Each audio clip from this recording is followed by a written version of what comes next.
I am here with CEO Then Genzio. Yeah, how you doing? Hi, thanks so much. Let me retweet this out too, so we can be live double. Oh my goodness, that'll be fantastic.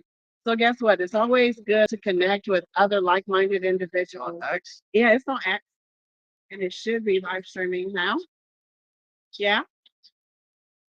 Oh no, do it on me. Yonder. Yeah, it's there. Beautiful, beautiful. There we go. All right, all right, cool. All right, Yeah, now we're ready. now we're ready. Yay! So I met Zach. He was just speaking on stage, and he was talking about creators and AI and the disruption that's coming to us. And he also is a media company and a broadcasting company. So we're just having this synergistic moment, and I decided to bring the panel up here and interview them right after them leaving the stage. So Zach, tell us about this experience for you. The panel or the conference or Yeah, say what? yeah. Yeah, so the panel was great. I had two very smart co-panelists up there, Tony and Warren, and we had some pre-written questions, but I just kind of went off script a little bit and started asking them, why is AI going to take our jobs? What jobs are they going to take? Should kids be using AI? So a little bit more controversial questions, so to speak, but I think they both gave really good answers. They didn't agree on everything all the time, which I think makes for a much more interesting panel versus when everyone just, agreeing. They had some good banter. I think the audience was engaged. I only saw a couple people on their phone, and as we got into the panel, more and more people filled in the room. So I think people were excited, engaged, and people love to hear about AI. I mean, it's probably one of the hottest topics right now. It is, and I thought it was very interesting when you asked the question, and that was smart. You were like, "Hey, so with parents who have children or uncles, aunts, nieces, nephews, and when they're writing papers and the ability to leverage AI, no, because it's one of those things that's automatic to get you the failure grade." I thought that was a great question. What Thank prompted you you. to ask that question?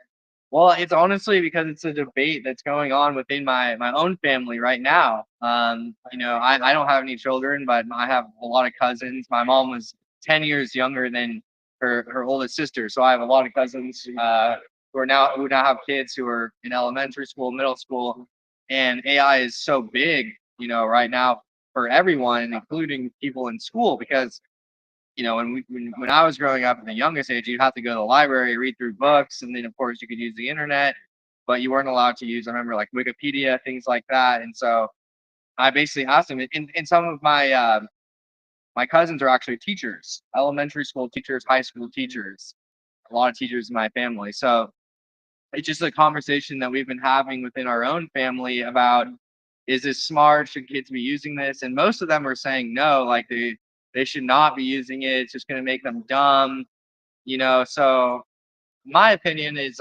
honestly, I think differently. I think they should be using AI. I think they still have to learn from the AI, so there should be tests that you have to take to make sure that you actually absorb the knowledge. Of course, like without actually having the AI there to help you based on like a paper you just wrote. Like if you just spit out a bunch of, say it was like a report about the state of Florida, let's say, and you asked AI like, hey, write me a paper about how Florida is, how it was founded, what's the culture like, what are the politics like, what is the geography, and so on, and it spit out a report and pasted that and published it. Okay, that's one thing. But then, being able to actually make sure what you said was accurate, and then maybe taking a test on that information where you wouldn't have AI to help you. It's like an ABC type, D type test, or having to write short answers without AI in person. And if you couldn't talk about any of the information that you just had AI spit out, then you didn't absorb it, and it's probably not that useful. So I think there has to be a balance between using it to create things, but then you also have to use it as a research tool. It can't just be one or the other. If you're just relying on it to spit out things for you without actually fact checking it or reviewing it, uh, you're not going to be learning as much as you would if you went and did the research yourself. I totally agree. And so I have that same debate. I have a school age child. I actually have a college student leaving. And I'm like, okay, if AI is a tool that should be leveraged, and I know I leverage it as an adult, like I want to see what it can't do. And you started talking about vibe coding, right? Yeah. So as a non-tech, getting into, and I'm like, okay, I asked developers, I asked people to help me, and I'm just like, as a creator, here, having this media company, launching this room, doing Twitter. I'm monetized, by the way, on Twitter, and I'm thankful for that opportunity. What's next? Well, building my community platform is next. So how do I go about doing that as a non-techie tech? Vibe coding has been a godsend. Oh, it's great. Like my Yeah, goodness. I agree. And then Grok, right? So I use Grok. Like Grok, I know it's sick of me like yonder again, yonder again. I'm telling y'all, I love Grok. Grok And is good. Yeah. absolutely. So then I take Grok, then I take my vibe coding, and I'm like, this is what I want to do.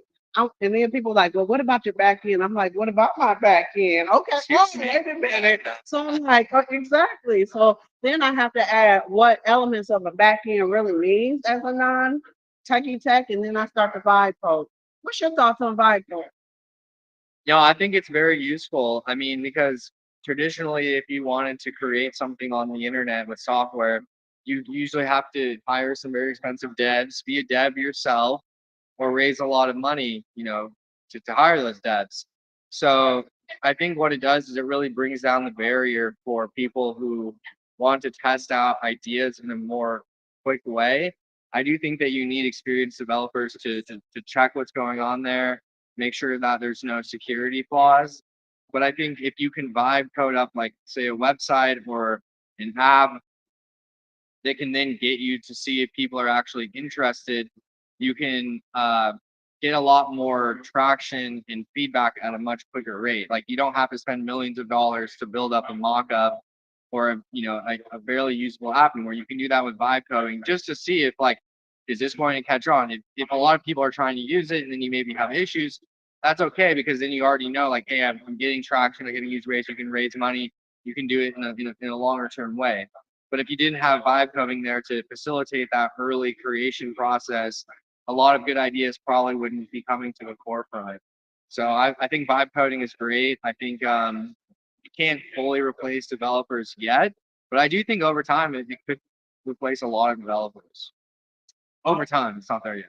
All right. And the last question I have Yeah. for you is tell me about Genzio. Tell me all about Genzio. Yeah. Goody goody. Goody goody. So the details. So yeah, so my background just very quickly is I worked at Ripple and then OKX doing marketing and media and some token listings. But we would talk to other agencies and media companies and they had no idea what the hell crypto was or understand this industry at all. So I said like, okay, I'm gonna leave these companies still on good terms and create my own company to go back and help them with their marketing, whether that's social media marketing, Discord, video marketing, and then media. So like for the Futurist conference, we're the teams responsible for taking pictures on the stages, tweeting out from the main account, things like that. So Genzio is a full service media and marketing ecosystem. We also do a lot of podcasts, interviews like you're doing here, and yeah, really support what you're doing as well. I think it's really cool. We need more creators in the space. So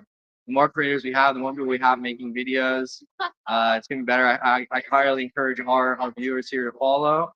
Uh, Appreciate the interview. Well, thank you so much. Hey, Right. kids are good at marketing. Absolutely. They're great at marketing.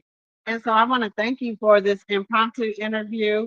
You all follow Genzio, also follow the Genius Room. I'm so thankful for it. You're like the man around the conference then. I had no idea. See what happens when you just show up and you start asking questions. I'm like, hey, y'all just coming off stage. Y'all want to do an interview real quick? So thank you so much for this opportunity. And by the way, y'all, guess what? This is bootstrapping, like literally my cell phone and my tripod, and we're getting it in. You too need to make sure you are living your goals. You're getting out here, be fearless, and just overcome these hurdles. Thank you again. Thank you. Jay. Cheers.